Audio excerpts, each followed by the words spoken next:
Esse esvaziamento, ele vem talvez como um movimento de pêndulo que já está se voltando. Nós tivemos realmente, como a fala do professor Gustavo Tepedino, nós temos um pêndulo em que o movimento do consumidor agora volta de um ápice que aconteceu talvez nos 10, nos 15 anos. A jurisprudência foi muito, não digo eufórica, mas ela abraçou muito o código.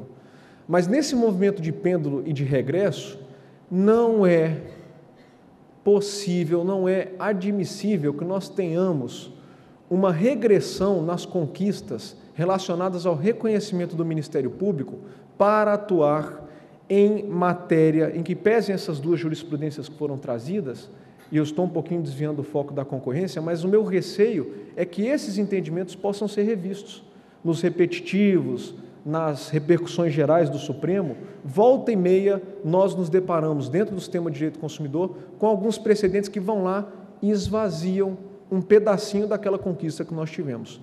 E o ponto principal que eu ia falar desse esvaziamento, Dr. Pfeiffer, é justamente a questão prescricional, que não foi aprofundada.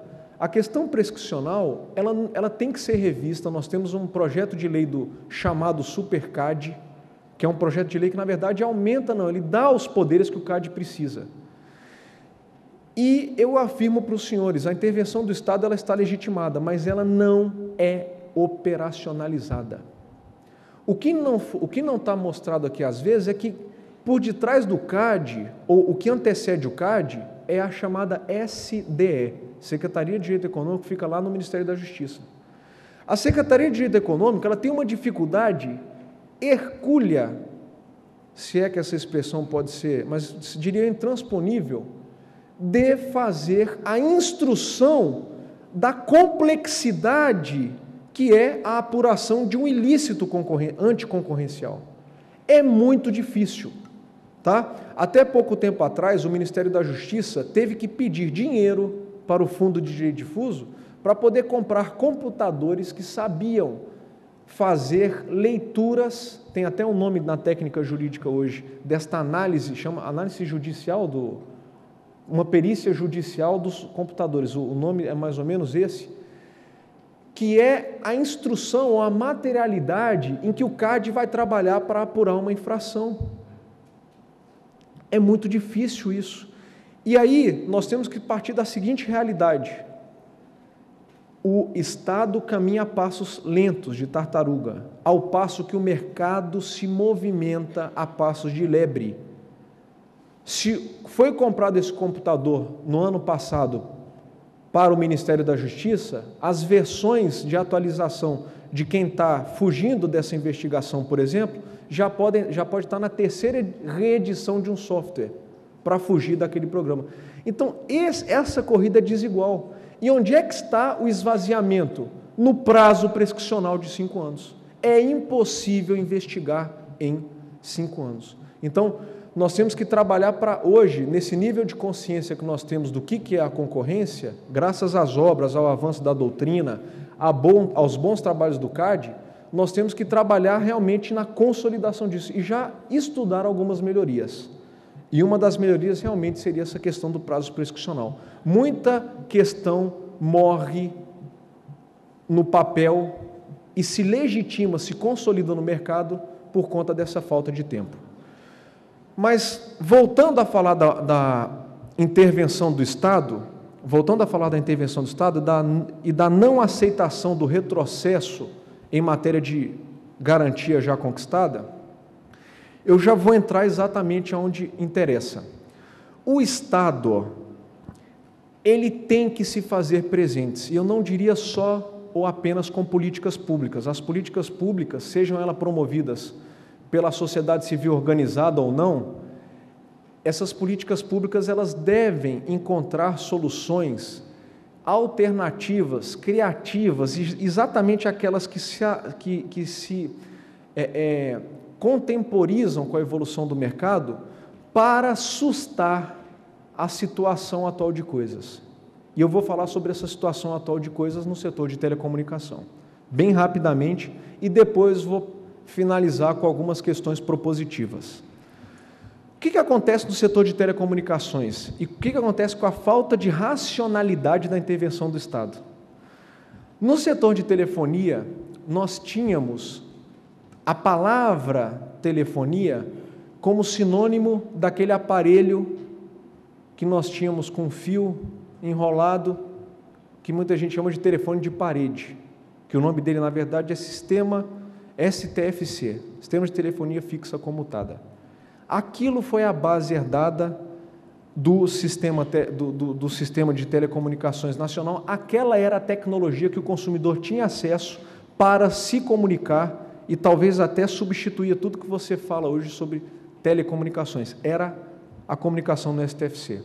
Dificuldades para acesso a um telefone, você tinha que enfrentar fila, comprar ações e etc, etc.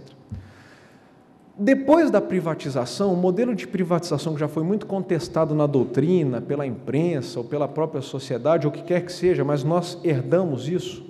Depois da privatização, nós tivemos uma divisão regional do país, em regiões específicas, em que cada uma foi licitada, foi privatizada para cada uma das atuais concessionárias do STFC.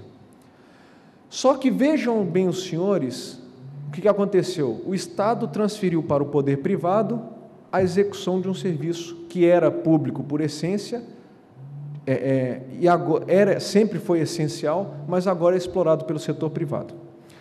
Nesta exploração, aconteceu um problema, e esse problema é nosso. O tal do telefone fixo está quase que em extinção. E o serviço, o escopo de comunicação, hoje ele é feito por vários outros meios tecnológicos. E, aliás, falar ao telefone já não é... Falar com a pessoa do outro lado talvez não seja. Quem não percebeu, eu estava ali. Não, eu passei umas 4, 5 mensagens ali da mesa, tá? Do meu telefone. Eu não queria falar não, mas eu sou compulsivo. Eu estou confessando aqui. Então, o fato, o SMS, aliás, que é um SP, Serviço Móvel Pessoal, mas sem perda de atenção, que eu vou repetir tudo que foi dito aqui. Não foi na sua palestra, não. Mas foi tudo em prol do evento. Mas olha só, gente, isso é sério. A convergência, eu vou falar de convergência ainda, mas essa troca, essa volatilidade com que o mercado substitui as tecnologias, ela afeta diretamente a composição do mercado, de um modo muito, muito rápido. Hoje, por exemplo, o telefone, o SMP, o Serviço Móvel Pessoal, pré-pago principalmente, ele substituiu o telefone fixo, o pré-pago, porque ele tem uma eficácia no Brasil muito grande, o alcance é muito grande, substituiu o fixo. E não obstante a substituição dele, nós também já tivemos a perda dos orelhões, que eram também um mecanismo de alcance da chamada universalização do serviço público de telecomunicação. Onde eu chego com isso? É exatamente no ponto nevrálgico de concentração. O que aconteceu com a concessionária que herdou o STFC, que herdou aquele telefone fixo? Ela viu que o mercado adotou outras formas de comunicação e ela quer agora entrar nos outros meios de comunicação. E quem é o meio de comunicação mais eficaz hoje, mais conhecido? É a internet. É a internet, aliás, de banda larga, que, aliás, nós vamos apreciar, Pfeiffer, esse ano, o Plano Nacional de Banda Larga, que é a proposição do governo para entrar no mercado e tentar prestar esse tipo de serviço. E por que eu vou falar da internet e da telefonia? Porque o Estado, quando ele adota uma política para entrar no mercado e prestar determinado serviço que está deficitário, por quê? Porque as prestadoras de STFC não conseguiram, elas trocaram as metas dela. Isso aí é uma explicação um pouquinho mais técnica. Quem herdou o STFC tinha a obrigação de universalizar a telefonia. A Anatel decidiu que, ao invés de universalizar a telefonia com orelhões e pontos de parede, essa universalização ia se dar por conta de universalização de outros serviços, um deles a internet. E a internet, no Brasil, ela é a mais cara por minuto do mundo. Ela perde um pouquinho para alguns outros países, mas ela volta a ser a mais cara do mundo. nós pagamos pelo kbyte de internet o valor mais caro do mundo. E nós temos um problema muito grande, que é a nossa dimensão territorial. Tá? O Brasil tem Amapá, tem Acre, tá certo? Tem Roraima, e tem que ser feito um cabeamento para que a internet chegue até lá nesses pontos de comunicação. O que o Estado se deparou quando ele teve que universalizar a internet? Ele encontrou aquelas 5, que agora são 4 prestadoras do STFC, sem disposição de explorar economicamente o serviço de internet, seja banda larga ou não, em locais que não têm interesse econômico, em locais que o mercado não dá lucratividade. E aqui nós temos um problema talvez mais grave, não digo só de concorrência, mas de bloqueio do consumidor a um acesso de todos esses valores, esses qualitativos, esses adjetivos que foram quais? Variação de produtos e serviços. A gente fala de variação de produtos e serviços de telefonia em São Paulo, no Rio, talvez em alguns eixos do Brasil. Onde é que está a variação de serviços? Lá no estado do Amazonas. Onde é que está isso? Isso é concorrência? É um problema de concorrência. Onde é que está a minha opção, meu direito de opção, quando a Speed, a internet lá da empresa telefônica de São Paulo, ela cai e não tem outro para quem me buscar isso? Agora, de onde... Aí tudo bem, nós temos um problema de concentração que é de fato e de direito, mas onde é que... Quando acontecem esses caos, que foi o caso da internet de São Paulo, você vai estudar qual foi a causa desse monopólio. Foi um ato do Estado que privatizou mal. Então, o que a gente vai fazer? Não tem o que fazer. O Estado está voltando agora e tentando arrumar esse PNBL, que ele vai voltar com outra empresa pública que tente, junto com esses que estão deficitários, entregar um serviço de modo adequado. É um desafio, uma perspectiva. Mas onde é que está a convergência para as proposições que eu passo a fazer a partir de agora? Eu só expliquei um problema sério do Brasil hoje, que é a ausência de banda larga. E o preço que se paga por uma péssima qualidade. Quais são as questões que passam ao largo do conhecimento do cidadão comum, do indivíduo, do consumidor? Talvez, quando se fala na promoção de concorrência no mercado, como é o de telefonia, nós não podemos começar, pura e simplesmente, com a intervenção estatal. Talvez o que falte no Brasil venha do plano básico de educação do consumidor para a compreensão do que é o mercado no qual ele está inserido.